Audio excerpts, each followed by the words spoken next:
ان کے وزیر اعلیٰ مراد علی شاہ اس وقت سندھ میں تقریب سے خطاب کر رہے ہیں. کھڑے ہیں. Landmark achievement empowering provinces after the 18th constitutional amendment spearheaded by President Asif Ali Zardari appreciates all political forces that come together to achieve consensus and pass this historic amendment.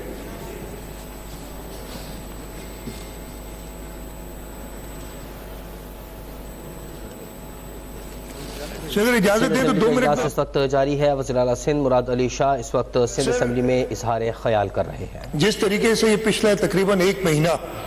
Unfold ہوا ہے اس میں ایک چیز تو جو 2006 میں شہید محترمہ بے نظیر بھٹو نے اس وقت پاکستان مسلم لیگ نواز کے پریزیڈنٹ میاں محمد نواز شریف کے ساتھ چارٹر آف ڈیموکریسی سائن کیا تھا اور اس میں کہا گیا تھا کہ کانسٹیٹیوشنل کورٹس بنے تاکہ عام آدمی جو کئی سالوں ان کے لگ جاتے ہیں کیسز کو ڈیسائیڈ کرنے میں اور جوڈیشری پولیٹیکل یا کانسٹیٹیوشنل کیسز جو ہوتے ہیں جن میں ہیڈ لائنز ملتی ہیں ان پہ زیادہ ٹائم لگاتے ہیں. 2010 میں انفارچونیٹلی کچھ جماعتوں نے اس پہ اعتراض کیا. جب 18 ترمیم ہوئی اس وقت پاس نہیں ہو سکا لیکن چیئرمین بلاول بھٹو زرداری صاحب نے 2006 سے لے کے ہر مینیفیسٹو میں 2008 میں تو شہید محترمہ بے نظیر بھٹو نے خود مینیفیسٹو دیا تھا اس میں کانسٹیٹیوشنل کورٹس کی بات تھی. اور اس اپڈیٹ کریں آپ کو اس حوالے سے. اس وقت سندھ اسمبلی کا اجلاس جاری ہے اور وزیر اعلیٰ سندھ مراد علی شاہ خطاب کر رہے تھے. ان کا کہنا تھا کہ کانسٹیٹیوشنل کورٹس کے حوالے سے پاکستان پیپلز پارٹی کا کردار سامنے ہے. ان کا کہنا تھا کہ سندھ میں قانون کے معاملات کو بہت کھلے دل سے تسلیم کرتے ہیں اور جلد ہی سندھ اسمبلی میں اسپیئر ہیڈ کیا وہ سب نے دیکھا. اور اس میں نہ صرف کانسٹیٹیوشنل کورٹس کی بات ہے جیسے میں نے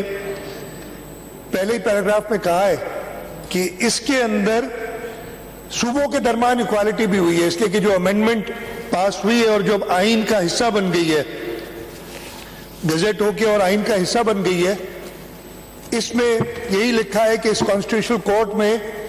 چاروں صوبوں سے برابر نمبر کے ججز ہوں گے. یہ انشور کرے گی کہ صوبوں کے درمیان مساوات ہو ایکوالٹی ہو. اس کے ساتھ ساتھ اس امینڈمنٹ کے اندر ان کانسٹیٹیوشنل کورٹس کے اندر پروونشل بینچز کی بھی بات کی گئی ہے اور لوگ کہہ رہے ہیں ہوا تھا بینچز پہ بات ختم ہوئی لیکن چاہے اس کو سندھ اسمبلی کے اجلاس سے خطاب کر رہے ہیں جو بلاول بھٹو زرداری صاحب اور حکومت چاہ رہی تھی. اور یہ بینچز جو ہیں صوبوں میں بھی بنیں گی اور اب کے بعد جب یہ ان افیکٹ آ گیا ہے تو سائل اپنے کیسز کے لیے سالہ سال انتظار نہیں کرے گا. جو کانسٹیٹیوشنل میٹرز ہوں گے صوبے میں آرٹیکل 199 کے زمرے میں جو کچھ آتے ہیں اور وفاق میں سپریم کورٹ میں آرٹیکل 184 اور 186 کے جو ایشوز ہیں اب وہ کانسٹیٹیوشنل بینچز سنا کریں گی وہ الگ ہوں گی. باقی سائل جو ہیں اپنے جو ان کے ایشوز ہیں وہ کورٹ سے زیادہ تیزی سے اور جلدی ان کو انصاف مل سکے گا. اس میں جو بہترین بات ہوئی ہے جو میرا خیال ہے سب ریئلائز کرتے ہیں شاید کہتے نہیں ہیں کچھ دوست کہ بلاول بھٹو زرداری صاحب نے یہ عزم کیا تھا یہ عہدہ کیا تھا کہ جیسے شہید ذوالفقار علی بھٹو نے متفقہ طور پہ 1973 کا آئین منظور کیا تھا جیسے آصف علی زرداری صاحب کی قیادت میں 18ویں ترمیم جو کہ 73 کے کانسٹیٹیوشن کو آمروں نے اس کی شکل بگاڑ دی تھی اس کو واپس اس شکل میں لانے کے لیے جو شہید ذوالفقار علی بھٹو نے ہمیں دیا تھا متفقہ طور پہ یہ دونوں ایشوز ریزالو ہوئے تھے اور یہ پہلے آئین آیا پھر 18ویں ترمیم آئی. یہ بھی میں یہ کلیم کرتا ہوں اور اگر کوئی نہیں مانتا تو اس کی مرضی ہے کہ متفقہ امینڈمنٹ منظور ہوئی ہے. بلاول صاحب نے پہلے دن سے کہا, اور یہ ہوا کیا, انہوں نے پہلے پاکستان مسلم لیگ نواز کو قائل کیا, اس لیے کہ جو فائنل ڈرافٹ ہے وہ وہی ڈرافٹ ہے جو چیئرمین بلاول بھٹو زرداری صاحب نے بنایا تھا. انہوں نے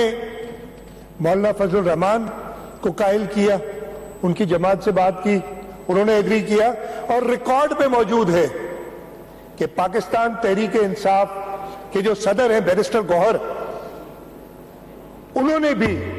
پبلک میں کہا کہ جی ہم نے کنسنسس ڈیولپ کر لیا ہے. لیکن پھر ایک شخص ہے جو شاید انصاف پہ بلیو نہیں کرتا, جو اپنے 90 یا 80 یا جتنے بھی ممبران ہیں ان کو منع کر دیا, جبکہ وہ چاہ رہے تھے. جب ان کا لیڈر جو پارٹی کا صدر ہے وہ کہتا ہے کہ جی ہم نے کنسنسس ڈیولپ کر لیا, مولانا فضل الرحمان صاحب والے جو تھا امینڈمنٹ اس پہ, اور وہ وہی امینڈمنٹ تھی جو بلاول بھٹو زرداری صاحب اور مولانا فضل الرحمان صاحب نے ساتھ مل کے بنائی تھی, تو پھر تو یہ متفقہ ہوا. ہاں, ایک وہ شخص جو کسی اسمبلی کا ممبر نہیں ہے اس نے شاید اس کو پسند نہیں کیا, باقی ساری اسمبلی متفق تھی اس پہ, اور یہ سب کو پتا ہے. تو یہ بھی متفقہ قرارداد ہے, متفقہ امینڈمنٹ ہے جو منظور ہوئی ہے. اور اس کے بعد انشاءاللہ تعالی جو پرابلمز جوڈیشری کے اندر لوگ فیس کر رہے تھے, جو ایک جوڈیشل اوور ریچ, اور یہ میرے لفظ نہیں ہے, یہ اپنے سپریم کورٹ کے ججز کی ججمنٹس ہیں کہ ہمارے یہاں جوڈیشل اوور ریچ ہو گئی ہے, اور اس کو اب پارلیمنٹ, اس لیے کہ نہ صرف اس امینڈمنٹ کے اندر یہ بات آئی ہے کہ اب جیسے ہوا ہے چیف جسٹس کا انتخاب ایک پارلیمنٹری کمیٹی کرے گی, ججز خود نہیں کریں گے. یہ عجیب ہی بات تھی کہ جی ججز خود ہی بیٹھ کے ڈیسائیڈ کرتے تھے کہ چیف جسٹس کون ہوگا یا ججز کون ہوں گے. اب پارلیمنٹری کمیٹی چیف جسٹس کا, اور وہ ہو گیا ہے جسٹس یحییٰ افریدی صاحب انشاءاللہ تعالی 26 اکتوبر 2024 سے چیف جسٹس آف پاکستان ہوں گے. اس کے ساتھ ساتھ جوڈیشل کمیشن آف پاکستان, اس کے اندر پارلیمنٹ کے ممبران ہوں گے, 4 ہوں گے, 2 ہوں گے حکومت کی طرف سے, 2 ہوں گے اپوزیشن کے, برابری ادھر بھی دی ہے. اور اب وہ فیصلے جو ہوں گے, اس لیے کہ میں خود judicial commission of Pakistan as law minister میں نے 3 میٹنگز اٹینڈ کی ہیں, ضیاء الانجار صاحب نے بھی کافی میٹنگز اٹینڈ کی ہیں ان کی, اور ادھر جو ماحول ہوتا تھا نا ججز کے درمیان, اب وہ میرا خیال مناسب نہیں ہے اس وقت بتانا کہ کیا بات ہوتی تھی, لیکن اب سینٹی آئے گی ادھر, اس لیے کہ جو لوگوں کو جواب دہ ہیں وہ اس کمیٹی میں بیٹھا کریں گے. اب اس وجہ سے سینٹی آئے گی کہ ہمیں لوگوں کو جواب دینا ہے آگے جا کے. اس کے ساتھ ساتھ اس امینڈمنٹ کے اندر جو ایک اور بات ہوئی, اور مجھے سمجھ نہیں آئی تھی, میں تھوڑا لیٹ آیا, میں نے اس لیے پوچھا لا منسٹر صاحب سے کہ آپ کیوں جواب دے رہے ہیں. نجمی عالم بیٹھے نا, میں نجمی کو اور احسان مزاری پتہ نہیں ہے کہ نہیں ہے ادھر آج. اب ایڈوائزرز جیسے قومی اسمبلی میں ہوتا ہے, ایڈوائزرز بیٹھتے ہیں, پارٹیسپیٹ کر سکتے ہیں. اب وہ امینڈمنٹ ہوئی ہے, مجھے نہیں پتا کہ نجمی نے آج کیوں سوالات کے جواب آج تیار نہیں ہوں گے, شاید نئے آئے, لیکن مجھے یہ پتا چلا ہے کہ شاید اسمبلی سیکریٹریٹ سے کہا گیا ہے کہ وہ جواب نہیں دے سکتے. یہ میرا خیال ہے اس نے آئین نہیں پڑھا جس نے یہ بات کہی ہے, اس نے ہمارے رولز آف پروسیجر نہیں پڑھے. ان رولز آف پروسیجر میں بھی لکھا ہے جو کوشچن کے جواب کون دے گا, The question shall be answered by the minister or the parliamentary secretary concerned, اور اس میں پرووائزو ایک ہے, provided that if the question has been asked in respect of a department to which there is no minister and the chief minister has appointed a member or as his advisor or a special assistant, the question shall be answered by such advisor or special assistant. اب ممبر کو نہیں advisor کے, یہ assembly سے باہر ہے, لیکن اس کا مفہوم یہی ہے, اور جب آئین اجازت دیتا ہے تو یہ رولز آئین کے اوپر نہیں ہے. تو میرا خیال ہے آج پہلے دن غلطی ہو گئی ہے